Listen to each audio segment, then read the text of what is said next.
Hello, friends. My name is Steve, and we're here today to discuss chapters 9 through 12, Katerina, of the Judging Eye.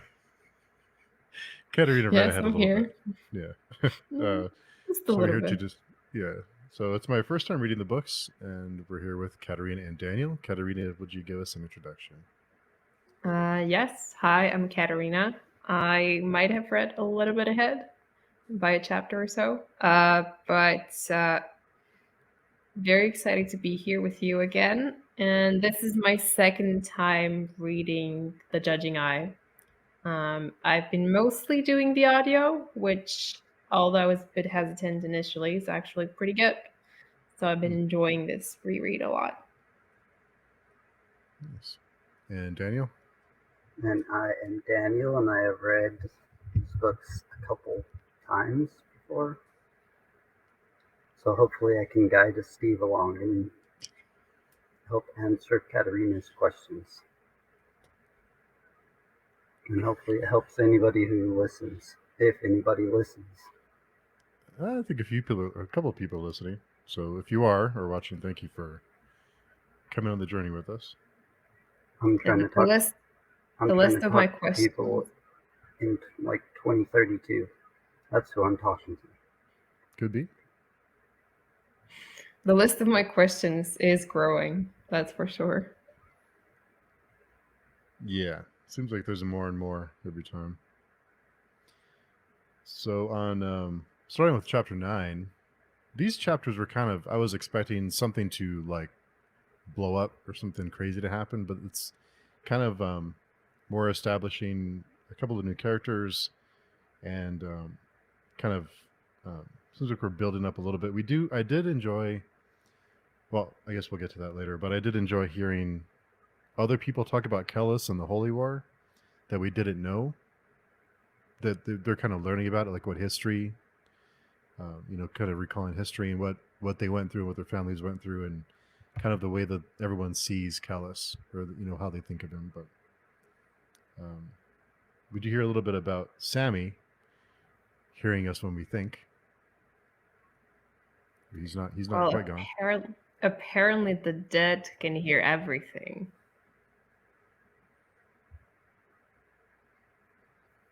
But can they actually?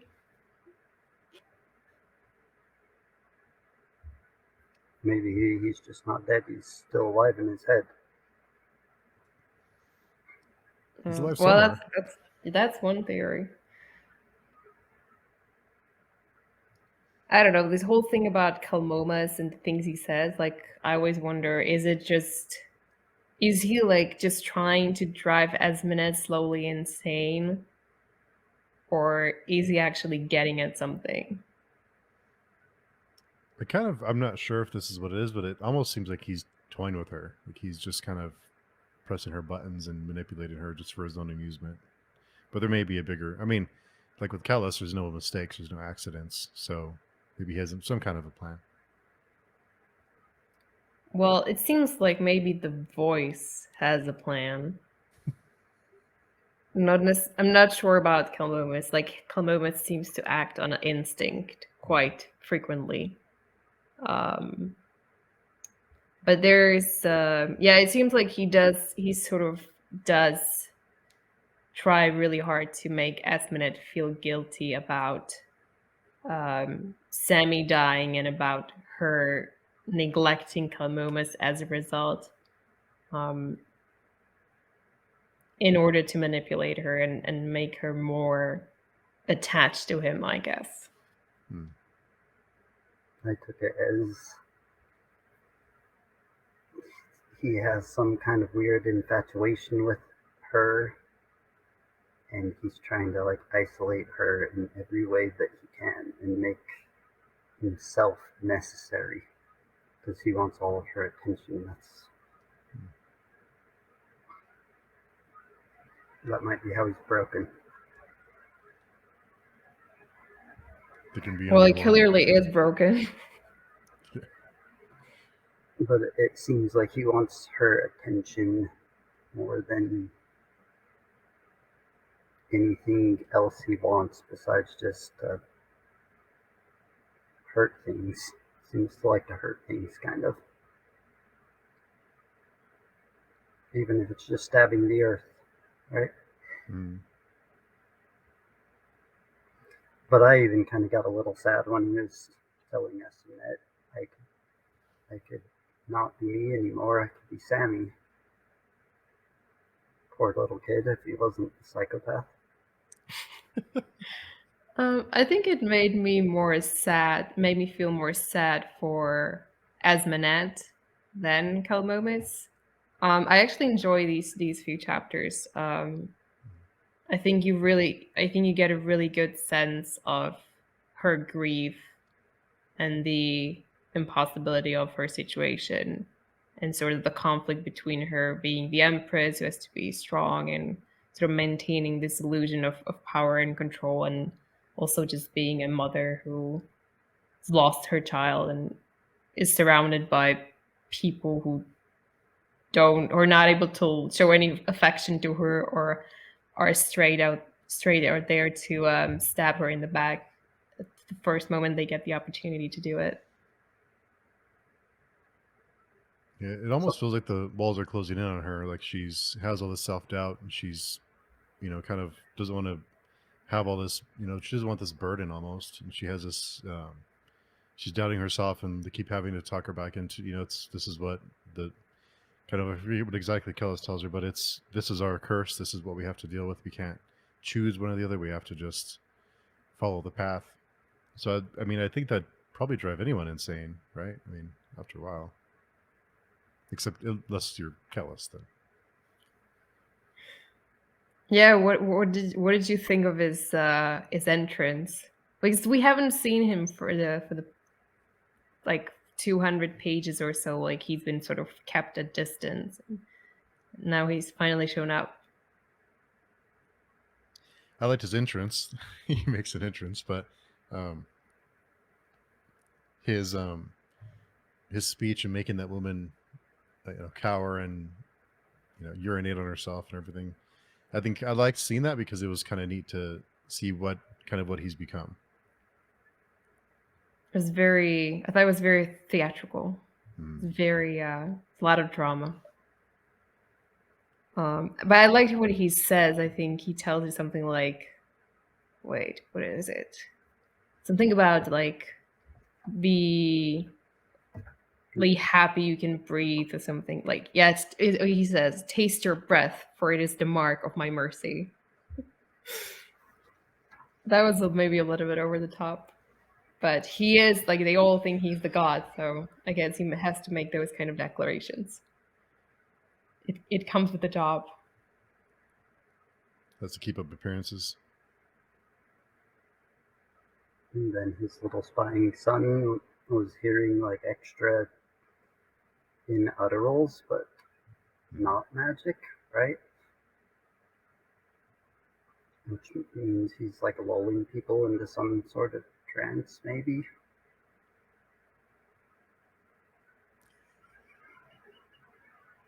Yeah, Who it knows how he seems. does it or what he does, but he woos people. Yeah, it seems it's not just psychological manipulation, but also there are some like biological factors involved in that as well.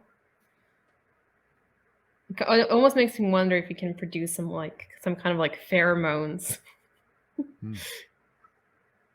to make people more, keen on him and what he has to say. He charms people. He certainly does. There was a quote he told Essenet that was most live on the edge of heartbeats, trusting their betters in the blind eyes of habit to see them further.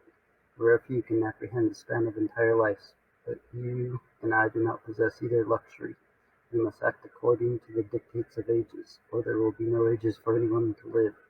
And this makes us appear cold, merciless, even monstrous, not only to others and ourselves, but to the 100 as well.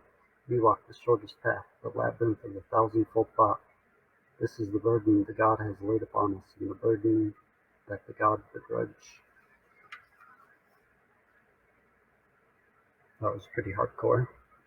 Maybe there's a reason to his monstrosity. Except for Lilith.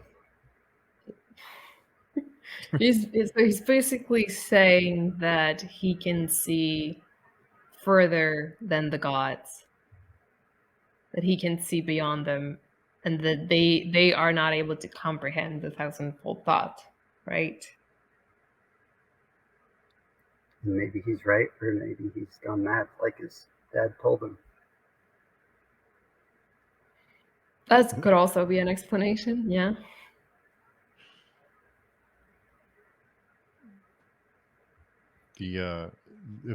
Basically, if he and Espinette don't follow through, then there is no future. Basically, is what he's telling her, right? So if we don't follow this path, then it's the end. No pressure. Yeah, it's very heartless of him, because she's like, "Oh, have you come to comfort me because our son is dead?" He's like, "Well, we have more important things to do because the world is ending and we got to save it." Yeah, he didn't seem too bothered by that whole thing. Yeah, it seems like Sammy is just an afterthought for him anyways. And he's trying to manipulate Esminette so that she sort of accepts that as the truth. And I guess the more important thing for Callus is that she remains in control, at least to some extent. Like, that's what he cares about most. And they have this like discussion about why she should be the one, why she should be the empress, and why she's in control, like, is in charge of the empire. When there's Maithanet, who objectively probably is a more competent ruler, or he probably has the potential to be a more competent ruler. And he does say something about Esminette, like, or about Maithanet not being pure enough.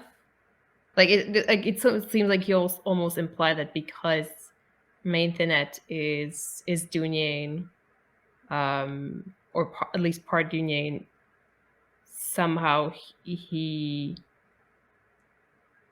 is not immune to the white luck and to the gods, the conspiracy of the 100. But it wasn't very clear. It was very like, he did insinuate some things, but I wasn't exactly sure what he meant, or like what made him choose Esminette over Maithanet. He told her, "The white luck shall break against you," and then said he chose her because the anguish that makes mud of all your thoughts, because the fear that stains your days, because all your regret and anger and loneliness, all this makes you pure, when Maithanet might not be so pure. Yeah, I think it's safe to assume he does not feel lonely, or he doesn't feel afraid. But is this just Kellis magic words? Is that really what makes you pure? I reflect back on them saying that, like, a snake is guaranteed to go to heaven, pretty much. but what animal was it again? I can't remember. I think it was a pig or a wolf or something. It was some kind of innocent creature. Or was it a rabbit? Wasn't there a rabbit? I don't know. Yeah, I think it was a rabbit. A rabbit definitely goes to hell, but snakes, they're somehow good. Poor rabbits. Yeah, started really feeling really really badly for Esminette because you can tell she's struggling, and I wonder why Mathanet doesn't have a bigger role in all this, but he did a lot in the first series. I thought in the first trilogy, he did a lot of he accomplished a lot. I think it's so why him and not her? Why her and not him? Maybe there's a reason that Callus doesn't trust him. I mean, he was Moengus' son after all. And Callus got rid of Moengus. So maybe he's not... I don't know, maybe he doesn't trust Maintenance enough to actually give him all that power, but he still trusts him enough to keep him the Shriel seat, so... I don't know. I guess it's all speculation at this point. Yeah. I mean, if Callus is doing it, it's for a purpose, right? If he sees further than the gods, who knows how much he foresees. I loved when I forget which kid says it, but was it? Can't pronounce his name. But he's talking about Callus in one of the later chapters, and he says, "Well, my father's a god," so it's very matter of fact. Oh yeah, by the way. So. Yeah, I wish I could say that about my father. That would be something. That would be something. I would even be fine with my father just being a superhero. But God would be cool too. I guess I would be fine with my dad just being normal dad. But I'm not even sure he always achieves being that, so...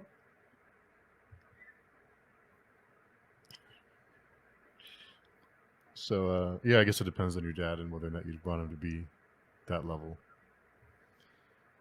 So the next chapter was, I think the next chapter was surreal. Can we just can we also just go quickly to the White Light Warrior? Oh, I'm sorry. Yeah, that was the next chapter.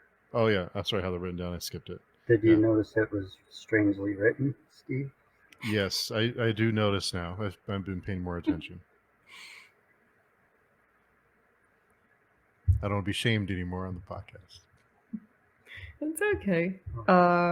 Yeah, it's strangely also written in the present tense, which makes me wonder: is there any connection between Mymara and the White Light Warrior? I've not figured out anything yet. Like I don't really have any idea what it could be. But it is strange that those are the two characters that get to be written in the present tense. There was a cat in the first series that was gets killed by a little Swathi doll. Was it in the present tense? Yeah, it was okay, weird. I don't remember that. Now I feel shame. Oh my God, don't try to shame anybody. I'm just trying to have fun. Oh, you're muted, Steve. Sorry, I was taking a drink of my tea. Yeah, I just was celebrating that I'm not alone. I'm not the only one who missed it. So, although I missed it like 10 times and Katerina missed it once, so I'll take it. I guess I was just weirded out by the fact that we got a POV from a cat, so I wasn't paying too much attention to the tenses. I'll have to go back and reread it. So okay, so there's a cat, Mymara, and the White Light Warrior. That makes it even more difficult to find a connection between those three. This is true. And that Patsman Nanafari section was probably the worst thing I've read. I don't know why it appalled me so much, but during the drinking of the stuff ritual, that was just almost... I wanted to skip it. Well, I found it very interesting, but I mean it was a little bit... not extreme, like not like that's not necessarily the word I would use, but it's just like I was like, what is what you're doing? What? Okay. But I did find it interesting because so we already heard about the Yaturian cult and them being worshipped by like the lower class people and by the people who are kind of at like the bottom of the hierarchy. And like this whole scene was very much about Yatwer and her followers kind of taking their power back or like deciding to fight back. And also like almost like it's like the female and the male elements are kind of coming together. Like you have the mother Yatwer, and then you have the white leg warrior, and they're sort of like Yatwer like goes from being giver to being a taker. Like she takes the white leg warrior's youth from him, and then he gets like old but like strong. And I mean that part was a little bit confusing. So it was like there was like a lot of symbolism that I've not probably deciphered very well, but it's a very interesting scene. It's a little bit bizarre, on the bizarre side, I guess, but I quite enjoyed it. And then right at the beginning, she like, what does she say? She says that she talks about one of the White Lux warriors' descendants, like fleeing and giving birth on a river 1,400 years ago. Oh, 700 years ago this happened. So somehow she's able to know those things, which are pretty crazy. Mm-hmm. How much past does she know? Kellis uses the past to see in the future. How much past does Katerina Ferry have? Well, she seems to have some sort of a connection to the goddess. So I would assume that the goddess Yatwer has been around for a while. So it would make sense to me that she knows a little bit about the history of people. And I guess it is Yatwer who chose the White Light Warrior.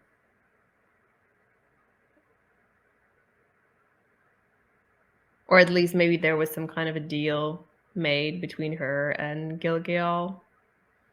I don't know.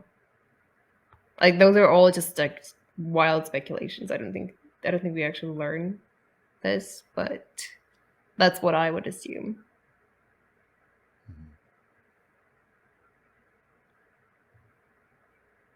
Who knows? I don't. The gods are probably real, though, or a god. Still might only be one god. Tell us. He calls Yatwer his sister, right? Like, yeah, my sister's dumb.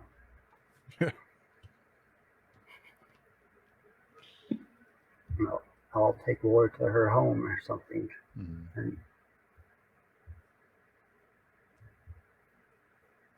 And they also so at the beginning of the scene, Esmenet has to paint her face with her son's ashes, and then at the end of the chapter, Sutman and a fairy paints the sort of the like the other type of sort of ritual marking. She paints the White Light Warrior red with like red lines in his cheeks, which I think is supposed to be a symbol of war. And it's I guess it's kind of like a yin yang situation.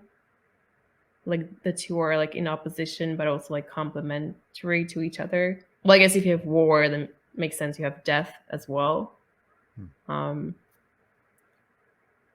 I don't know what's supposed to symbolize or mean, but it's just there's some kind of mirroring going on.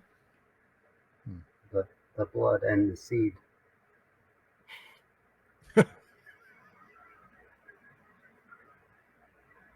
Sorry. Yeah, just this book is something else. Blood and seed. Yeah. I had that written down here for some reason, and then ooh next to it. You have two more written down next to it? Ooh. It just says ooh. ooh. Oh, Ooh with a bunch of W's.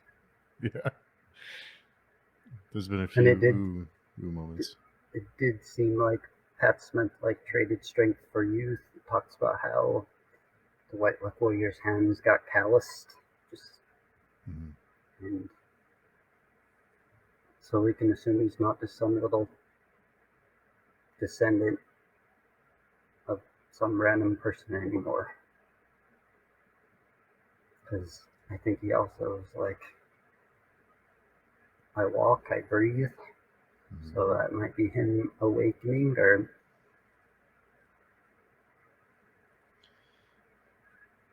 yeah. I am the White Luck. I walk, I breathe. Does that mean Yatwar just killed the guy that was originally in his body? That's kind of what I took it as. Like he's taking over, or it's not his vessel anymore. I guess I read it. The way I read it, I thought he was like transformed. Well, he was supposed to die, right? He was supposed to die in the earthquake. So it's almost like his life got extended, but for a particular purpose. So can you really say he was so if he was already if he was possessed by one of the gods, was he actually himself anymore before he was kind of solidified as the White Luck Warrior in that ritual? I don't know. But I don't think he's the same person that he was when he was young and right before the earthquake. So if you had to choose from one control power, the control power of Yatwar to just completely consume the soul, or Kellis just slightly manipulating someone. Slightly? Worse. Yeah, just slightly guiding the conversation. It's like a year of political news all in one sentence for people. He just guides their daily lives, it seems like. I guess with Callus, you don't even often know that you were being manipulated. I guess ignorance is bliss, so maybe. Yeah, I think I'm becoming a little bit disillusioned. Maybe it's better just not to know. Maybe it's better just to live in an illusion. Live in the Matrix. Yeah, basically. Well, I mean, if you don't know, what does it matter, right? Ignorance is bliss is a really old quote. Until you're hanging upside down with Kellis, dying. Or you're that. That's unfortunate. That guy but thinking he should have killed his daughter and his kids before he got captured, so they didn't get worse than killed by him. I guess, do you want the illusion of control, or do you just want to give it all up? I mean, because with Kellis, at least you have the illusion. You can believe that you're in control, but you aren't. No, I mean, I often think I'm in control, but then, I think back on the things I did today, and I'm like, what, like, where did all this come from? So I feel like that's already the situation I find myself in. So it wouldn't be that much of a change. Just keep the status quo where it is. Yeah, it's pretty comfortable.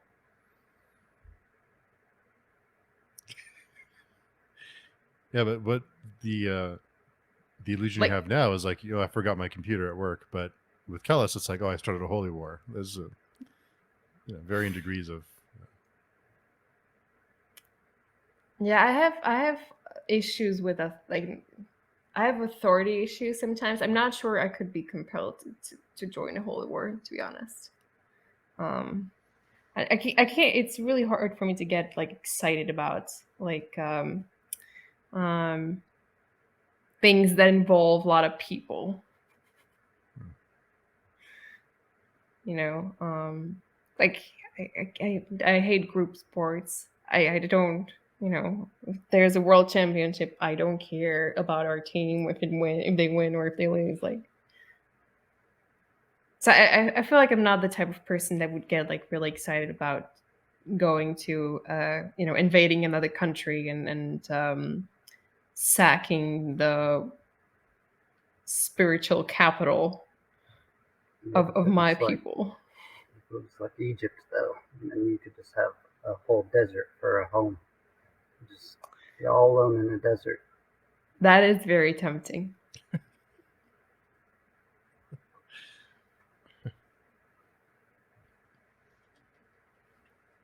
But just more generally, these books are not making me more optimistic about my ability to control my life and my decisions and my actions.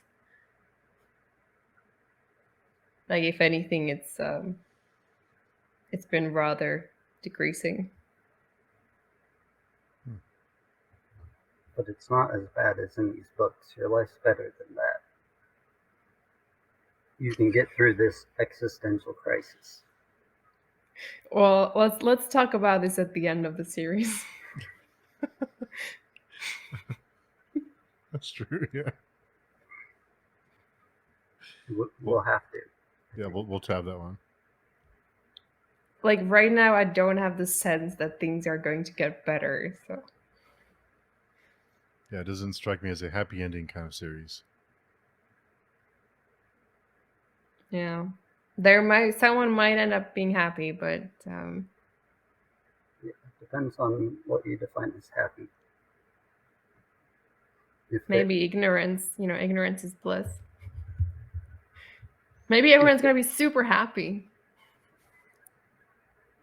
Just plug into the matrix, Just plug in and relax.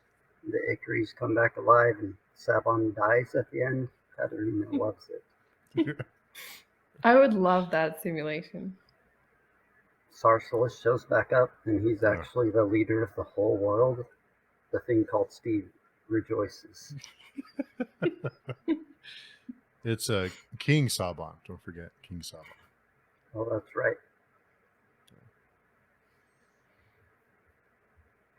I thought it was the little part about the Holy War and how it's traveling was interesting. Like, they're choosing to travel slowly so they can keep their supply trains until the last moment when they take what they called was the leap. Which sounds like a leap of faith, right? Sounds like a cult. And then they're assuming they can just forage for food after that the rest of the way because they're not going to have anything else. So they'll spread out eventually. But currently, they're all stuck together. And Sorwell finally realizes he's like in a group of himself. That Scion group is just a whole bunch of prisoner princes. Mm-hmm. He makes a friend. Yeah, you can see that. I mean, finally he has someone he can talk to and who more or less understands his situation. I thought it was very sweet when he got to meet Zaranga. And they're the young protagonists. And when I read them, I can tell that they're young. Because they're just discovering things. It's interesting. Whereas the king knows, but then he's wrong in the end. And he knows again. No, I appreciate it as well. He does read very young, and it's very, I don't know, I just find it's very endearing. Like, he's such a sweet, sweet person. I really enjoy Porcelain his chapters. sausage. The sausage. Yeah. I think it was a nice change from going from people like Kellis and Akamian and even Espinette in a way that they know so much and about the world and history and everything by now. So it's kind of nice reading someone who's kind of feeling the way, kind of just trying to survive and make their way through. And it seems like they're being manipulated too. Like they're just there to serve an end. But it was nice him and Sorwheel making a friend and kind of someone he can relate to. Yeah, and I mean, I really enjoyed sort of the conflict that he's going through. Like, on one hand, he's the king of Sicarpus, and he's supposed to avenge his father, and he's like kind of expected to avenge his people and defy the Aztec emperor. But on the other hand, he's also just a kid, and he's kind of excited about being on the road, like being part of an army, and excited about the opportunity to finally engage in a battle and make a name for himself. I think it's a pretty interesting conflict. Usually, I don't know, like I guess usually when you get these kind of stories where like someone's father is killed, they have to avenge him, or they have to like reclaim their title. It's all like they're like very, very focused and very driven, and usually the story is about like them getting their revenge, but this is more about him sort of realizing that it's very easy to become complacent. It's not. It's really hard to stand up for yourself in this kind of situation. So I really enjoying this story, and he's a really relatable character, and he's just so ignorant about the world. He's so lost, which makes him, yeah, like just relatable. Um, and maybe less weary and less corrupted than the older characters, as you mentioned. It feels like they're kind of prisoners and kings just by name only. That they're being, and I don't want to say they're being instructed, but they're following certain instructions and doing what they're told, and it's just kind of a name only. It seems like. Yeah, they're more like hostages than guests or willing participants, I would say. Who is Espinette and Nathanette also kind of like hostages in a sense? Mm. Well, I guess if you're a hostage, there has to be someone who is potentially willing to pay ransom for you, right? Like, there has to be another party that you negotiate with, that the captor can negotiate with. I don't think Esmonette has anyone apart from Kellis who would want to save her. Same for Nathanette. So I'm not 100% sure I agree with that analogy. I don't know either. Kellis might also be just the same as Sorwell, but to the gods. Who knows how manipulated anybody is at this point? Yeah. If the White Luck Warrior, like, it all started 1400 years before he's finally the White Luck Warrior, then that's like a long laid plan. Or maybe he was just a bargaining chip in the background, and that the Atwater decided to use.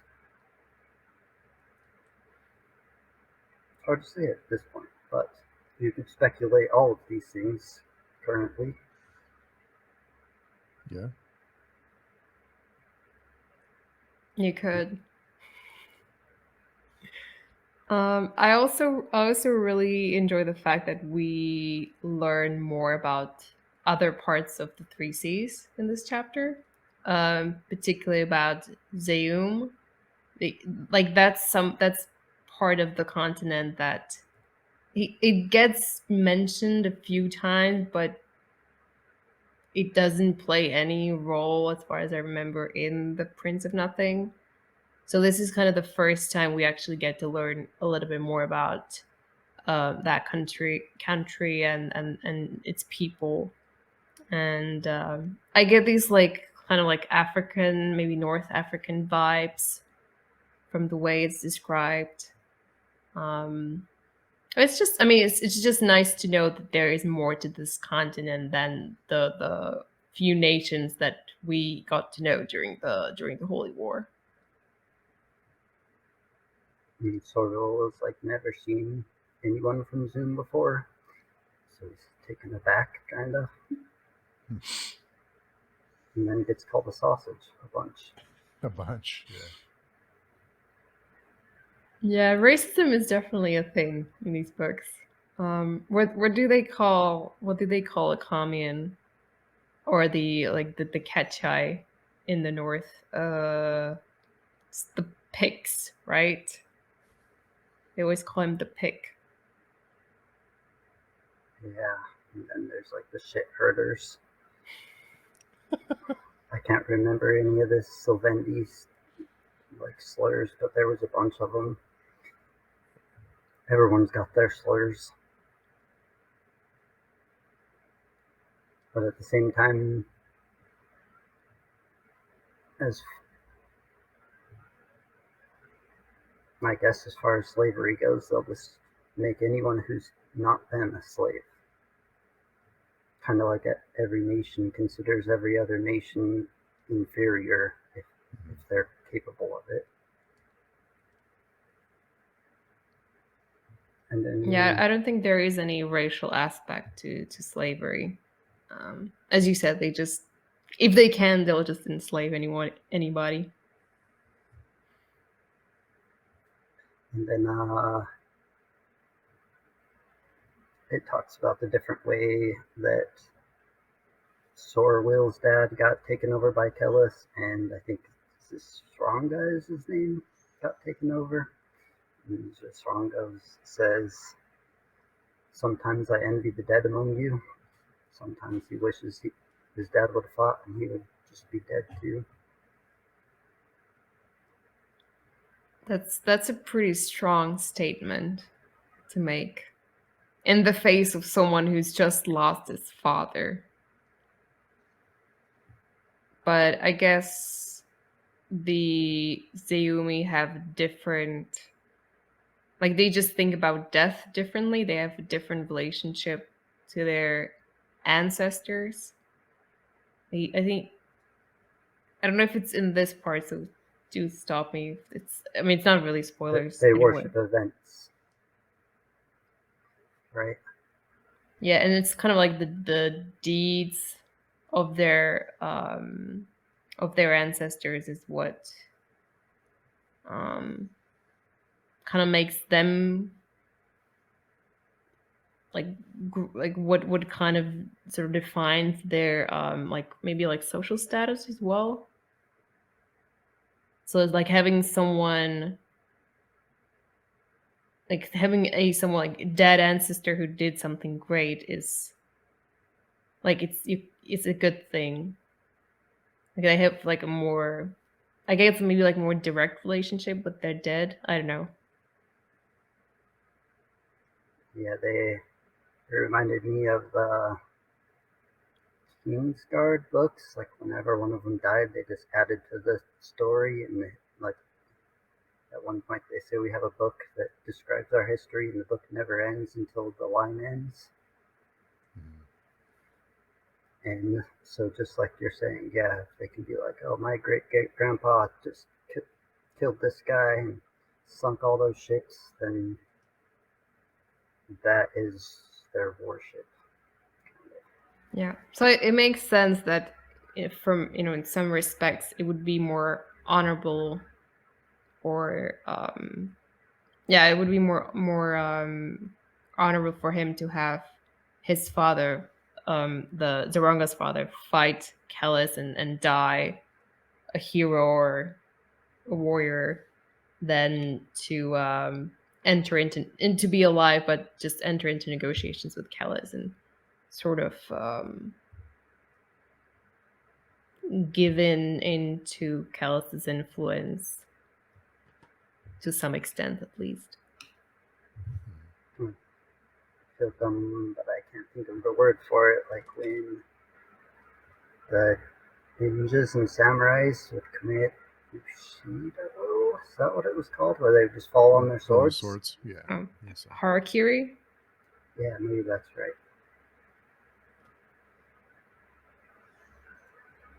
Yeah. But it's like honor bound.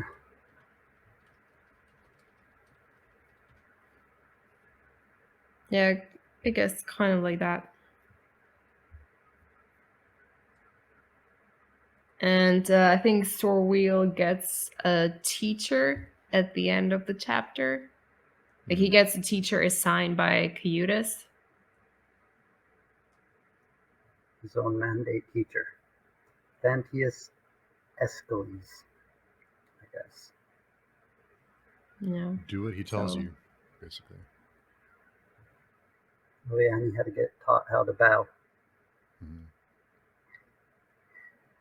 Don't look. What was it? Don't. So he kind of stare at his shoes until he can't look him in the eye. Until he dressed. Look 1 meter in front of your feet, or something like that. It is seppuku, by the way. Seppuku. Yeah, that does sound familiar. I'll remember it again for 3 months. Yeah. But we did have. I did think it was pretty interesting the way that the kids stick together, because they can spot skin spies, or a couple of them can. So to protect themselves, protect each other, and I got the impression just they only trust each other too. I don't think Kelmomus trusts anyone. No. But if you're talking about the three, yeah, probably.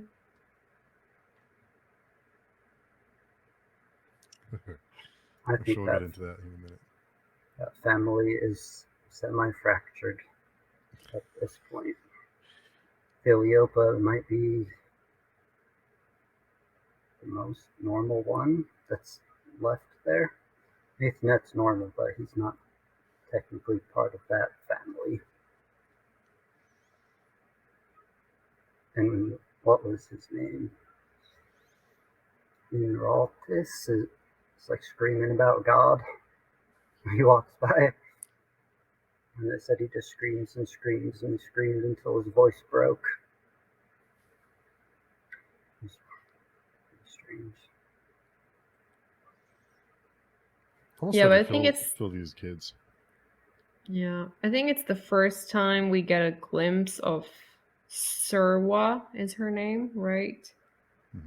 In the tent. She's in the tent with Moengas and Cayutas. But I'm not sure I can gauge what kind of relationship they have at this point. It was like a young version of the darkness that comes before, because we had Surwa, Moengas, and Kiyuta. Yep, a little like, Kellis, yeah, a little Serway, and a Nair, all in a tent together with some little 16-year-old prince. But I did get the impression that he's like the lead, like he's like at the bottom of their priorities. Like they just do not care about him at all. Like he's only there because Kellis thinks he's somehow valuable.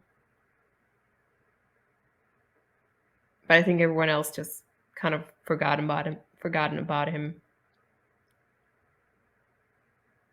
About that part. Moingus or About Sorwheel. That a part about when he was just thinking about betrayal and how, like, you tell yourself you got to wait for the right moment to attack, but then you start committing one betrayal upon the next betrayal until you're the Nansar trading with the Phantom. Just all the betrayals. You don't hate each other anymore. You're just at a stalemate. Or you become a believer. Maybe he's going to become another believer. Yeah, it does. I don't remember what the book is called, but there is a book that I think we read at school where it's. I think the main protagonist he's a spy. I think he's like an American spy in Nazi Germany, and in order to be a spy, he kind of he lives with the Germans. He's with the Nazis, and he kind of does things as a Nazi that he wouldn't otherwise do, but he does them so he can spy on them, and then kind of it becomes very blurry. Like, is he still just a spy, or has he effectively become Nazi himself? Um, so it's hard. I don't envy Sorwheel his position at all.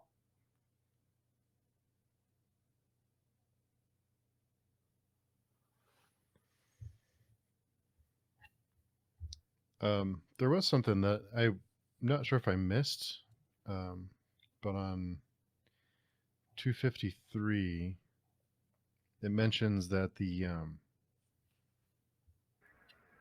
let me see if I can find it.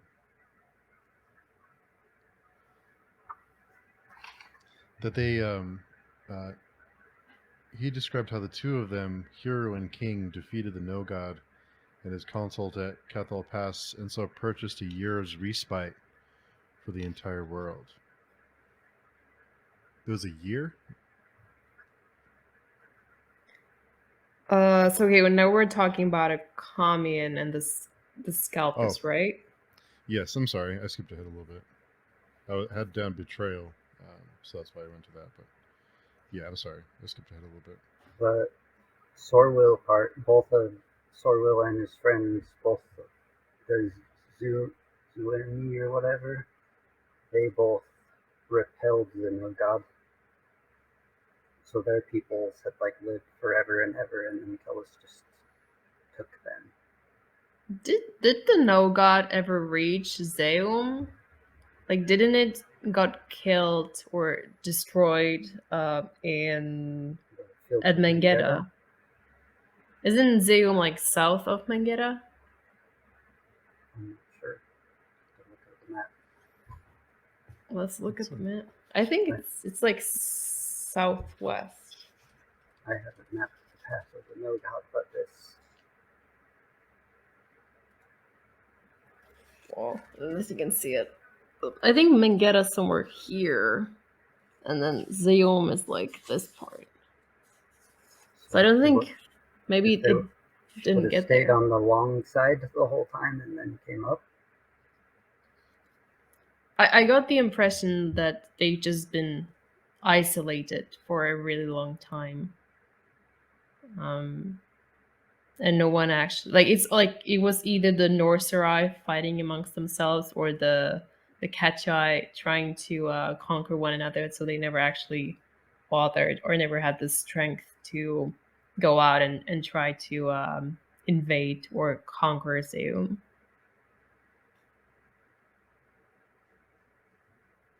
Maybe that was it.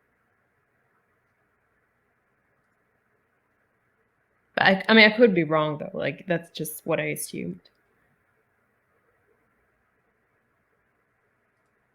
Someone will remind us in the comments eventually. I'm sure they will. Yeah, we need a crash course on the history of Zeum. I have a link to the history of Irwa. It's probably got it all on.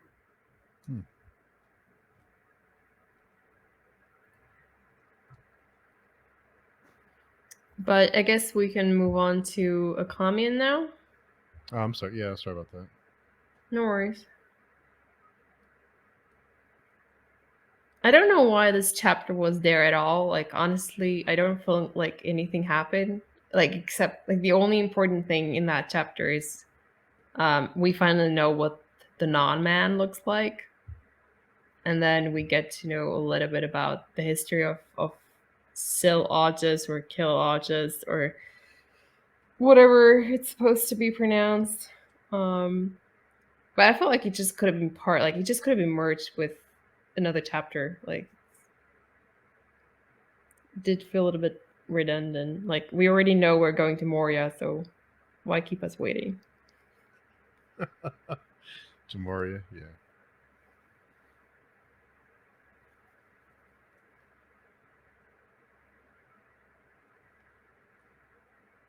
Yeah, it did seem a little anticlimactic. Kind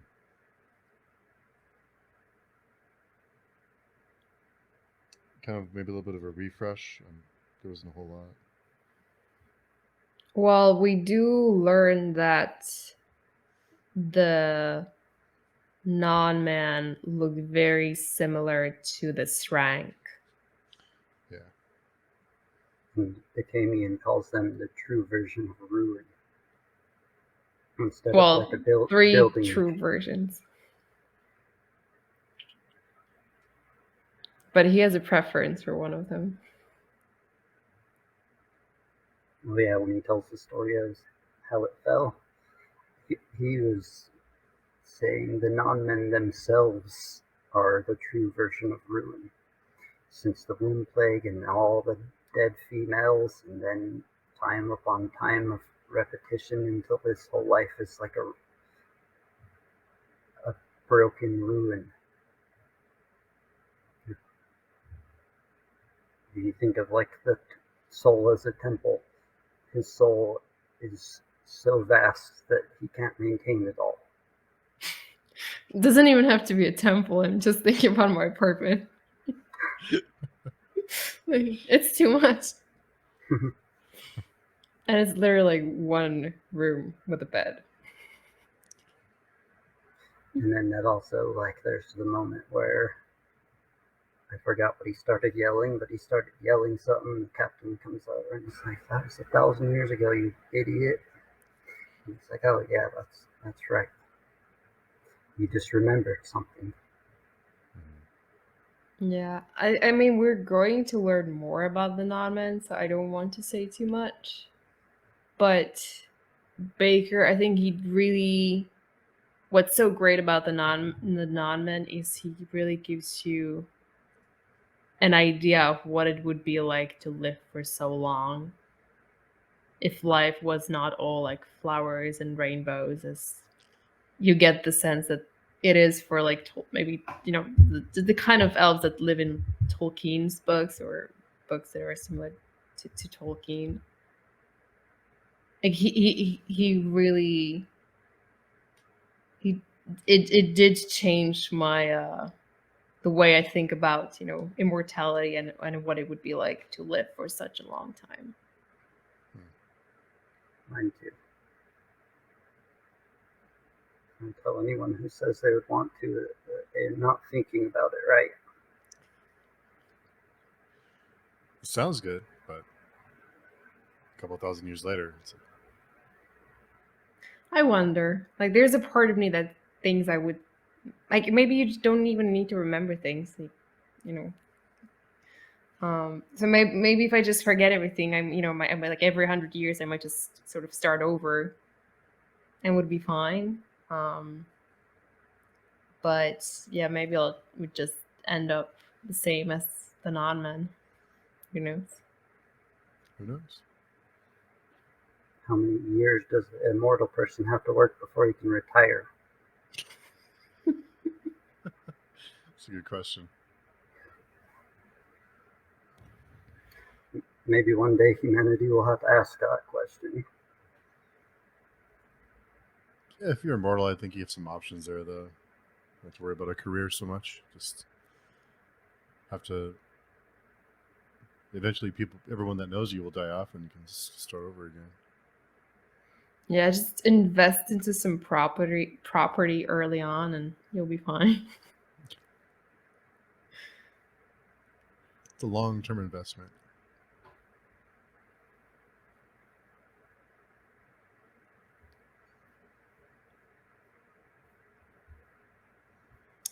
Yeah, I don't think I have anything else to add to that chapter.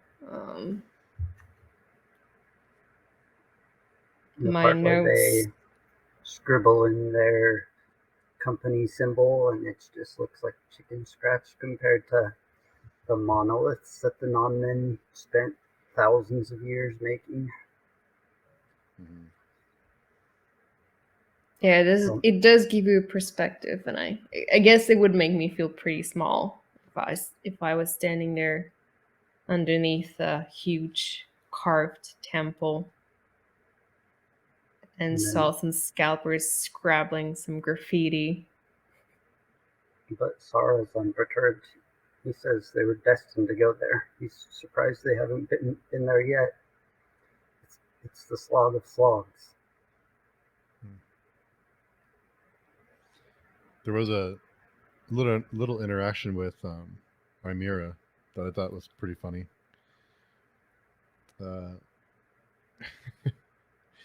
Nila Menchi mentions you have the look and the manner of a lady, and she responds, "My mother was a whore." I just thought that was hilarious when I read it. Just her delivery. Well, it's not untrue. Yeah, just I kind of growing to like her a lot. She's pretty cool.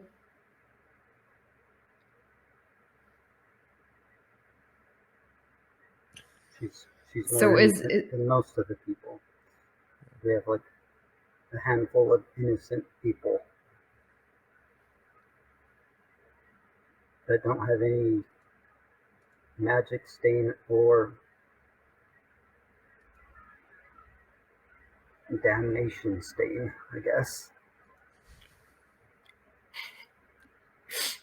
sorry. I'm just I think thinking this. about stains now. Yeah, Reminds yeah, you of I the see where you're going with that. party at Patsman and the Furries underlayer. Yeah, it's hard to unthink that. Yeah. So was there anything about the history of Stellages that you were confused about, Steve? Like you mentioned No, I earlier? think just the it mentions the year of respite. I wasn't sure if that's something that they've talked about before. The year. I wonder why it was a year of respite.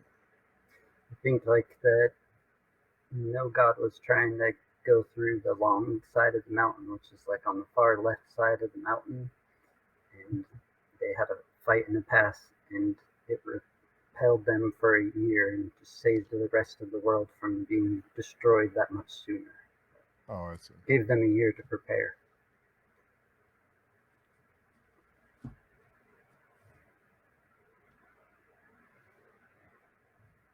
So I think we can move on to the little ninja.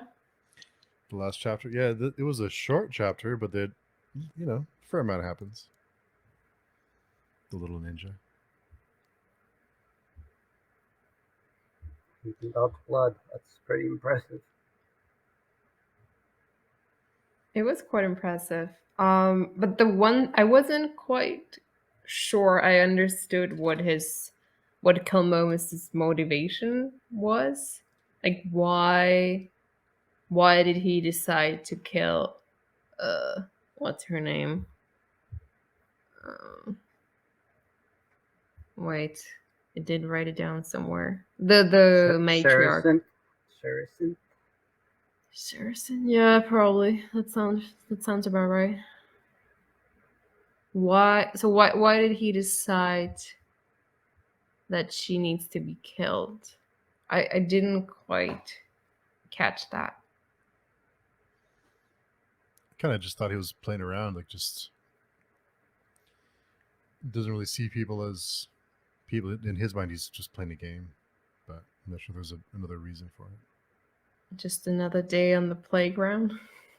Yeah, just stabbing people in the face. Yeah, I don't know either at this point. Maybe there was that weird part where he's like thinks he smells better than everyone.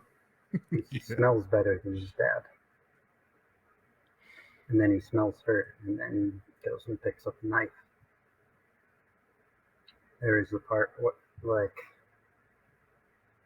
if he is trying to isolate Esmet and like only wants her to be happy and focusing on him, she was taking away his attention, stressing Esmet out. Maybe he thinks he's handling the problem, not creating the biggest problem. So you think he doesn't realize that by removing her, he's basically making Esmond more vulnerable to the cult and to Yatwer? Maybe And the backlash that'll come from people just assuming that she was the one who ordered the assassination. And if that's true, there's also the part where it's like, if I found the skin spy, I would just leave them and just toy with them. I would just hint that I knew who they were. And watch him and spy on them. Yeah. Because spying is his favorite thing to do, maybe besides finally ending the spying. Who knows his motivations? Maybe it's Sammy. Maybe he's not doing anything. Maybe Sammy really died a long time ago. Maybe this was never Sammy.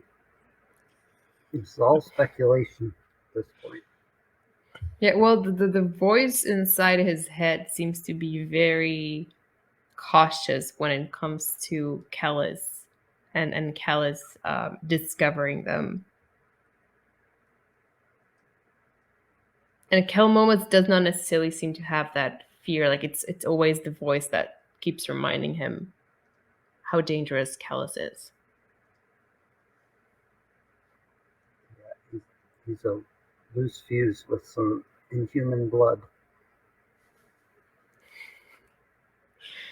Yeah. There was one little detail when he's climbing out of the palace. He's talking about like the position of the guards, and so on.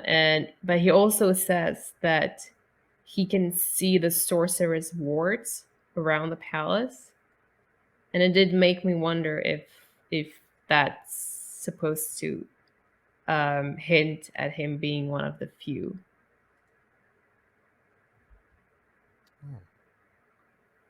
Because I think only sorcerers. Sorry? It seems like most of his kids could have the gift. Besides Sammy, I guess, because he was just happy. He was just a happy kid. Well, I think Serwa is the only one that we know of who has the gift. But yeah, it made me wonder if Kelmomus is also a potential young sorcerer. Because I think it's only the few that can see, like they can see sorcery, and only someone who is a sorcerer could see the wards as well.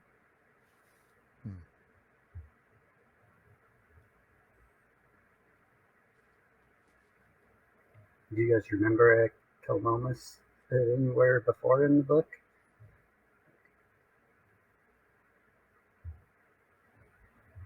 What? The history of...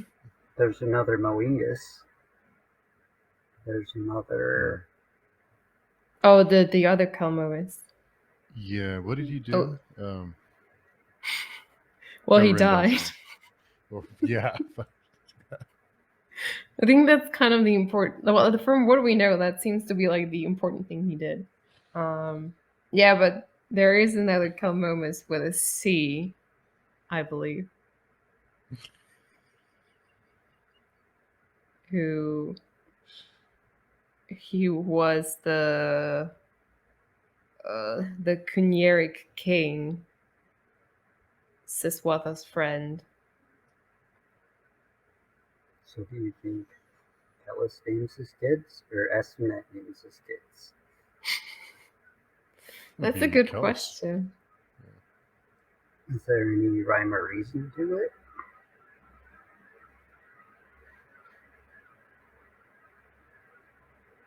I don't know. I'm just saying it's kind of weird. Well, I think we know that he named Moangus to kind of spite Neor. I guess it makes sense that they would want to honor Surway. Esmet chose Sarah and he just said, okay, remember that part. Oh, okay. Mhm. Forgot about that. Well, Cayutas also does sound like it's been derived from now Cayuti.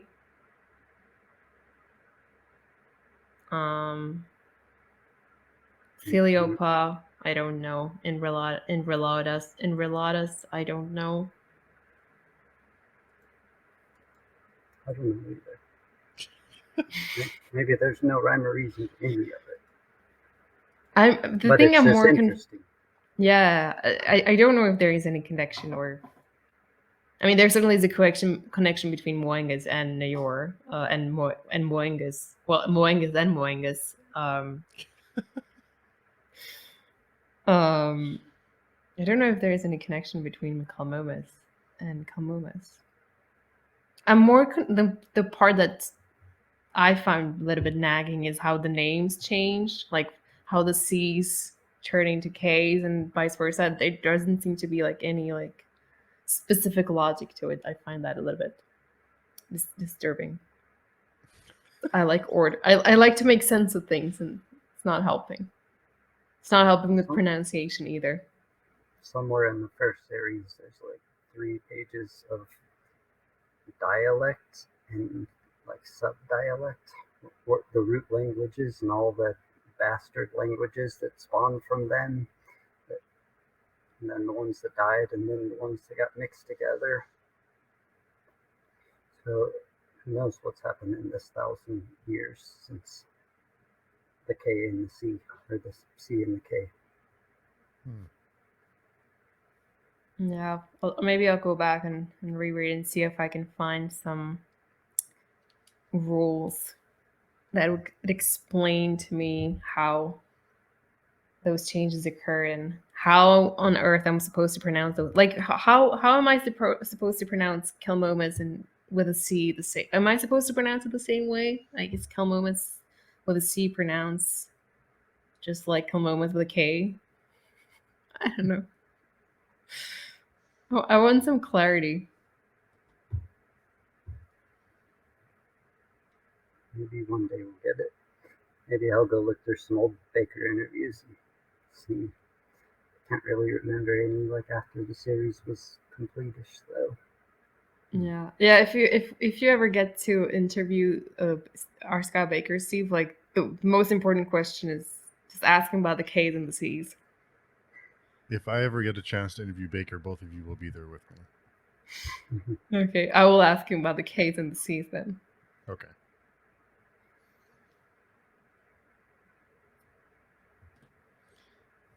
Wow, we made it to a minute and 14. I did in like 7 pages.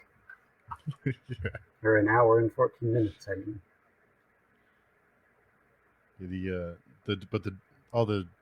All the death and destruction the little ninja caused is once again putting Espenet in this position of feeling that people don't trust her. Like, they need Kellis to tell them what to do. They don't really listen to her, and it seems like she's just getting deeper and deeper in this doubt, this feeling like people don't trust her, don't have faith in her.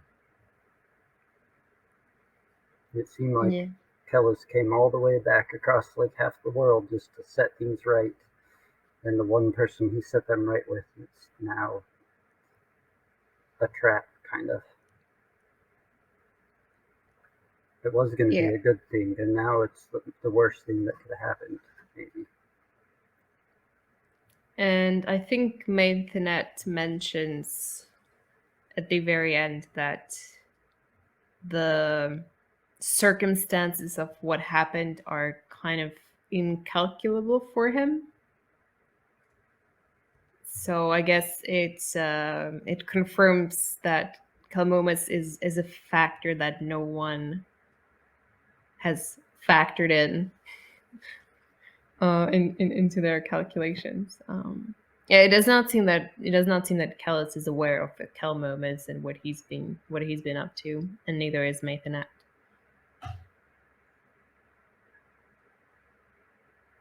He's the sort of rogue element in all this. Causing lots of panic, or concern at least, that there's skin spies among them. And he's not helped the situation with the Yatuarian cult, for sure. I'm glad that Chucky was just like a dumb little smartass baby, not someone who can read your thoughts, baby.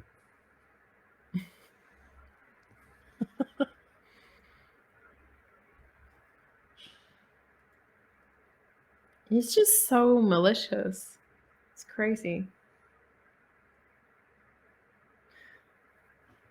I think there was a quote at the beginning of one of the chapters about fools and then children. A fool's mistake.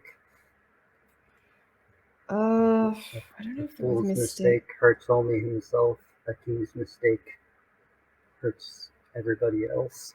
Yeah, everyone but them. Yeah, that's one of them. But no, the one I'm thinking about, I think it appeared in one of the earlier chapters. Oh, like it's actually in the prologue, and it says, when a man possesses the innocence of a child, we call him a fool. When a child possesses the cunning of a man, we call him an abomination. As with love, knowledge has its season. I'm pretty sure that's refers to Kalmomas. Yeah, that's safe to say. The one quote I thought was really good that was small, it was, the fewer the roads, the harsher the codes. The further away from humanity you get, just the more humanity deteriorates, kind of. And it seems to be true. It certainly seems to be true for the scalpers. Mm-hmm.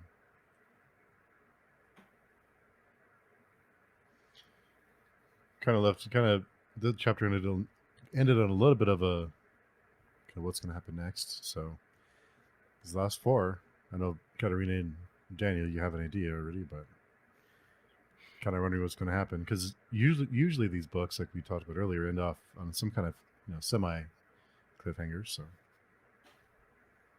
Someone said this next chapter is really good. someone. This is one of my favorite endings to a Baker book, so I hope you'll enjoy it as well. Once we get to it.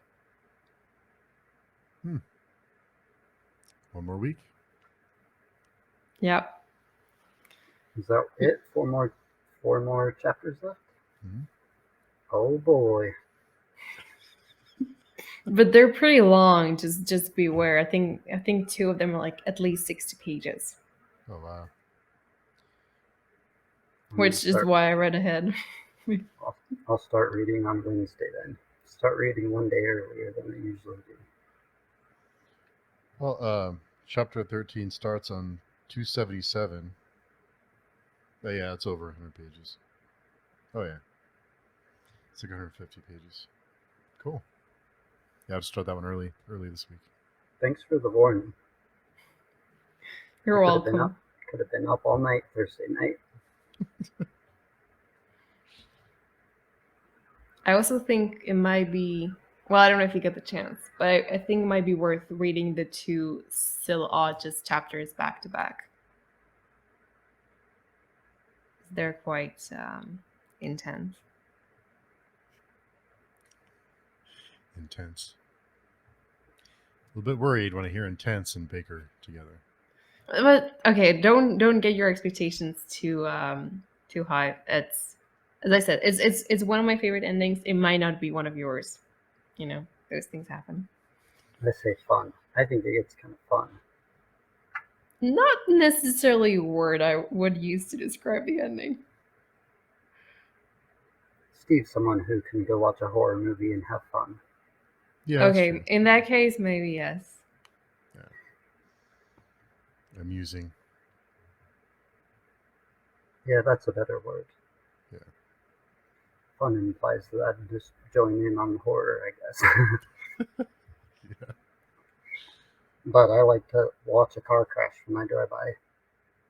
Maybe that's what I mean. Amusing.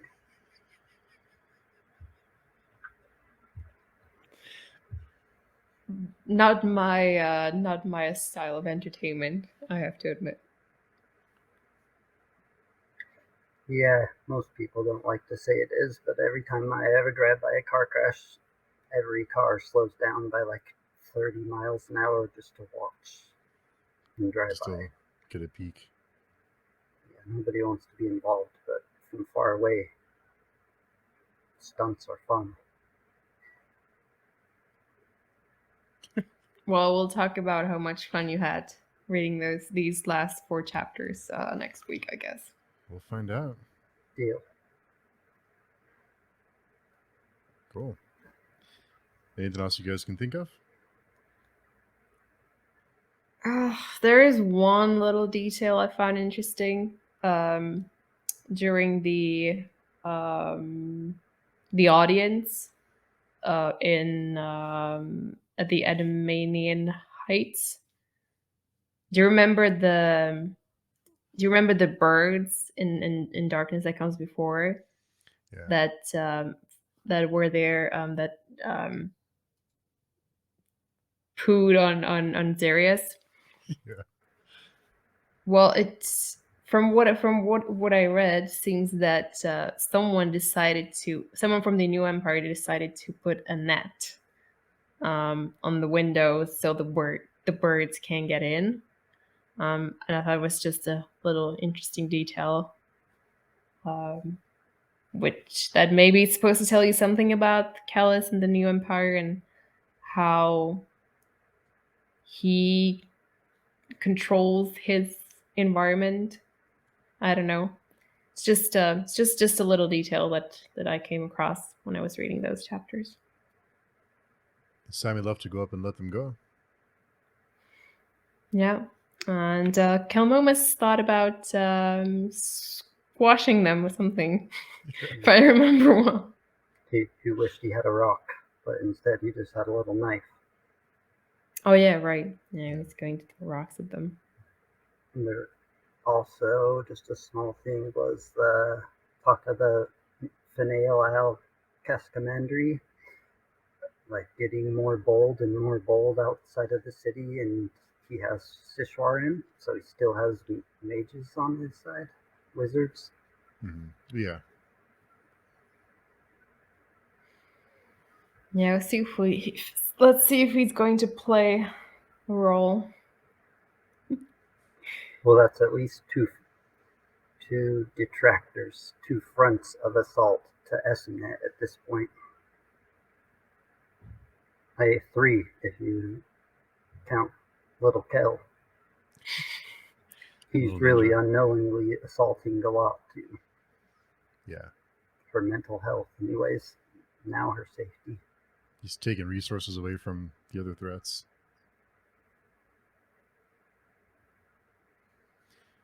Looking forward to the fun last 4 chapters. We'll find out. Well, cool. So 4 more to go with the Judging Eye. We'll get to those next week. So, Katerina, do you want to tell everyone where they can reach you and tell you how wrong you are about the history of Prince of Nothing?